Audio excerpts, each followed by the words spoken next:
I'm having a great conversation with Joan Amble as part of my Mind the Gap blog series.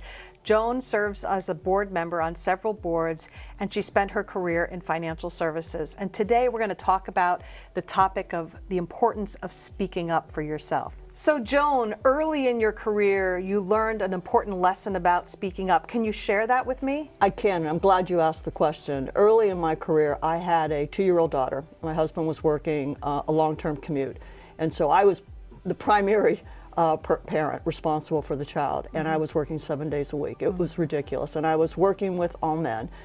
I didn't raise my hand, and what I did instead was I ended up taking a job with one of our clients. Now, there is a happy ending, but the sad thing was when I went to the managing partner, he said, I didn't know, I'll change your workload, we'll fix it, I was going to promote you this November. And I realized I waited too long. And I learned 2 things from that. Number one, I should have raised my hand, because how could he possibly read my mind? And he really wasn't focused on it.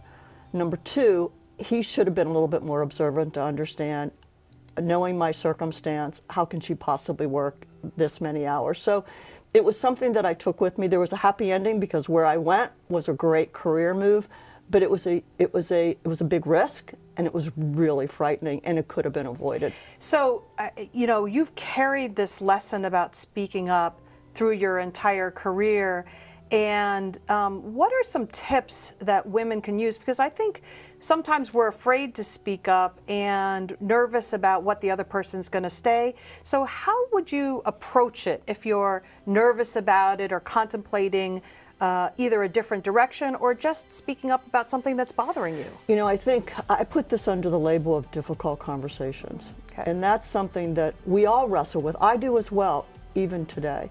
There's a couple of tips. Number 1, make sure you have a personal board of directors, people that you can go to, but you have to have people that you trust. And go to 1 or 2, because it will help you articulate your points of view, and it will also help you understand your point, number 1. Number 2, have the conversation. Keep it short and make it more as a business discussion as opposed to personal. Too often we take things personally, and that becomes an emotional discussion. The third thing is, when you have a difficult conversation, say it with confidence. Do not be defensive. Don't let your body language destroy the message. And honestly, every time I've had those conversations where I've had to raise my hand, had to describe a circumstance, it has come out favorably. And the favorability can even be an understanding of why maybe things can't change the way I want. That's important too, because as an employee, you don't know all the factors and all the variables that are impacting decisions. Right. I think those are some great tips, and I would just add one more, which is before you go into those difficult conversations, make sure you've prepared. Yes. Right? Yes. Because you have to think about the issue and the discussion from not only your perspective, Absolutely. but from that person's perspective. So I always like to think of these things not as a binary equation, yes, no, but as a give and take, like a negotiation. I agree. I agree. And be prepared for the unexpected.